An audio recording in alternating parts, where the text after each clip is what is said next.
Hey, what's up guys, it's Fib, welcome to the channel, and today we're going to be taking a look at a new game called The Cycle. If you haven't heard about the game or you're thinking about trying it for the first time, make sure that you watch this video because we will be going over the key aspects of this amazing first-person shooter to help you understand what this game is all about.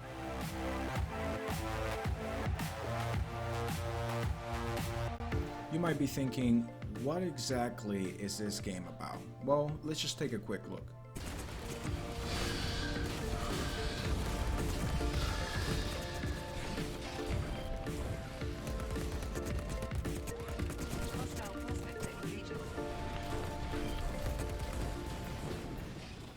So, The Cycle is a free PvE/PvP/Battle Royale looking game, and in my opinion, it's incredibly fun, it's unique, and it's awesome for those players that are looking to try something different or to try an FPS game for the first time ever. If you're tired of playing the same games over and over again, like Fortnite, Apex, or Call of Duty, or you have always been doubtful about playing an FPS game, give this one a try because the mechanics are honestly not that hard, and the PvE aspect just makes the game a lot easier for those that don't really enjoy PvP.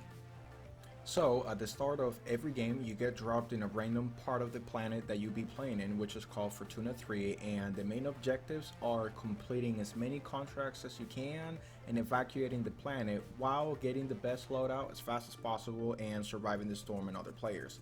There are a lot of different contracts that you can do which are random every time you play a match. You got minerals, capture the uplink, laser drill, which is my favorite, that one is a lot of fun, and much more. If you guys would like me to do a video dedicated just about the different contracts that you can do in the game, please let me know in the comments down below. And also, before the start of every match, you get to pick what faction you want to play as. You might be wondering, okay, well, what is a faction? Don't worry, because I will get into that later on this video. So, going back to getting the best loadout as fast as possible. So what does that mean? So before every match, you get to choose what guns and abilities you will be bringing to Fortuna 3. So you can carry a total of 3 guns and 2 abilities. When you complete a contract, eliminate monsters or other players, you earn credits which will let you purchase the guns and abilities that you chose to bring into that match.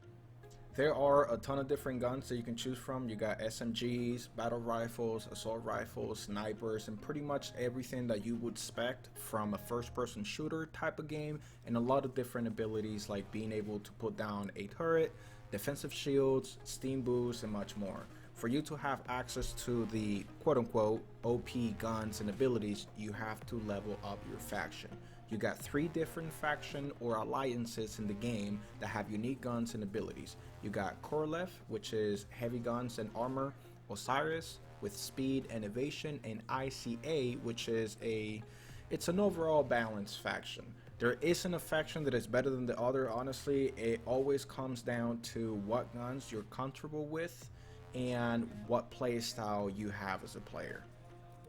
Once you level up your faction, you start to unlock blueprints for specific guns and abilities within that faction. So for you to unlock them, you must have the correct materials and the right amount. So materials can be found by defeating the monsters in the game or minions, whatever you want to call them, walking around the map and finishing a match. The higher that you finish on a match, for example, say top 3 or top 5, the more and better materials you will get. So in The Cycle, there are 4 different game modes available to play. You got solos, duos, squad, and ranked. So there are also 3 training modes that you can play, and I suggest that you do if you're new to the game and you have never played an FPS game before. These training modes basically that let you practice specific contracts or basically just get used to the game and the mechanics before playing an actual match.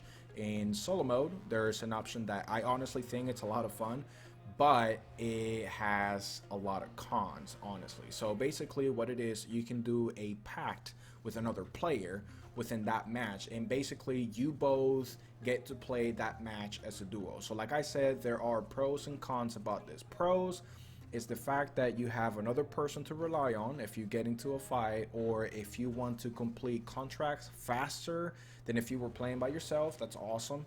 But the thing is, when you pact with somebody, you lose the shield that you are supposed to have when you're playing the cycle.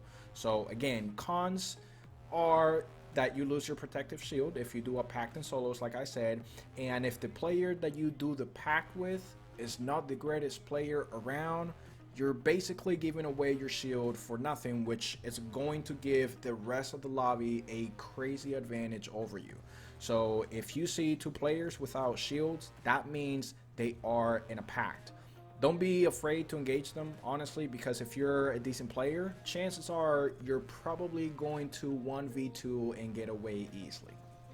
Duo mode is pretty self-explanatory. You can either queue up with a random player or you can invite a friend to play with. It's more fun if you get a friend to play with, but honestly, compared to other games, I have found that playing with randoms is actually not too bad compared to other games, like I said. And then you have squad mode. You can play with either 3 randoms or you can get a squad of your own, like, you know, three of your friends and yourself, and that's my favorite mode so far. Rank right now is disabled, but it will be good to go here soon, hopefully. But I'm sure they'll bring solo and duo rank mode like they had back in season 1, which that's going to be a lot of fun. One thing that I really enjoy about this game is the fact that when you get eliminated in a match, you have the option of respawning in a safe part of the map by pressing F. You can wait several seconds while you're down to get back up into a fight, or you can go to a safe place, or you can have your teammate revive you if they can. So it's basically like Apex. You only have one chance of being fully eliminated over the course of a match, meaning that if you get eliminated twice, you are done for the rest of the match, and then you can either choose to spectate other players or queue up for the next one. And to finish this video, I'm going to go over the menu and mention a couple of important things that everyone should be aware of. So let's get right to it. Alright, so here we have the menu. So over here you can find the Fortuna Pass or Battle Pass, whatever you want to call it. They got a free pass and a paid pass option. The cool thing about this, in my opinion, is the fact that this is only cosmetic. There's no pay to win. So basically you got gun skins, drop pod skins, prospector skins, etc., and that's about it. Right here you have the weekly and the daily challenges, as well as the season challenges down below. Over here we have the loadout tab. This is where you pick what guns, what abilities, and the kit that you will be using in a match. So you can see here we got several options you can choose from. Your kit is basically, it's a suit that gives you specific amounts of health, a shield, and movement speed, as well as certain passives that level up in a match as you get more XP. So each kit is very unique, and if you don't really know what playstyle fits you just yet, I would recommend using the basic prospector kit. Honestly, it's really simple to understand and there's nothing fancy about it. And over here is where the magic happens. So you can craft different guns and abilities if you have the right amount of materials, and you can also customize the attachments on your guns. You can choose attachments that are going to deal more damage to monsters. Other attachments deal more damage to players. You can add scopes and so on. I will be making a video dedicated to what attachments I personally use on which guns, the best attachments for PvP as well as PvE, and what type of loadouts are best for beginner players. Over here is where you customize your character. As you can see, you can choose between different chest pieces, gloves, melee weapons, banners, emotes, rides, and you can even customize your drop pod, which is the thingy that you're dropping on in Fortuna 3. And over here, this is where you can purchase specific skins that rotate every few days, the starter packs, currency, and also the Fortuna Pass. And that is going to be it for this guide. Thank you guys so much for watching. If you liked this video and found this quick guide helpful, make sure to leave a like and subscribe to my channel if you would like to see more cycle guides, tutorials, and gameplay. I hope the video helped you understand a little bit more about this game. This was my first YouTube video, so if there's anything that you guys would like me to do, if you would like to see something specific, let me know in the comment section. And if there's also something that you guys think I should do differently, please let me know, because I want to get better with my editing as well as provide great content for you guys. So that is it. Again, this is Fib. Thank you guys for watching, and I will see you all on the next video.